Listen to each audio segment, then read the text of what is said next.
Друзья, всем привет! Сегодня покажу рецепт от кашля. Сейчас это очень распространено. Я езжу на общественном транспорте. Это прям сплошь и рядом. Совет очень простой, совет очень эффективный и работает как для взрослых, так и для детей. Я покупаю в магазине, сейчас есть в любых сетевых маркетах черную редьку. Желательно взять покрупнее. Вырезаем все внутренности и делаем как бы такой вот стаканчик.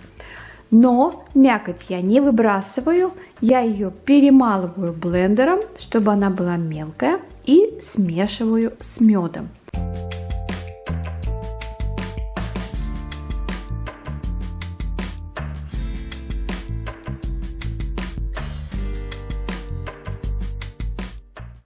После того, как смешала, можно смешивать вместе, можно мед добавить сразу в редьку и туда добавить смесь и перемешать. Не забудьте сразу подписаться на канал и нажать на колокольчик, чтобы быть всегда в курсе новых интересных видео.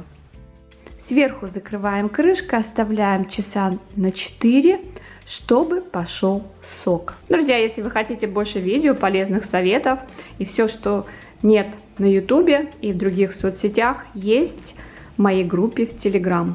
Здесь я оставлю ссылочку. Также продублирую под этим видео. Перемешиваем и эту смесь 3 раза в день по 1 чайной ложке. Знаете, наверное, раза 2-3 попробуйте, и кашель уйдет. Очень эффективное, оно проверенное 100 раз. Спросите бабушек, как они пользовались этим советом. Все вам скажут, да, раньше пользовались им, и кашель уходил очень быстро.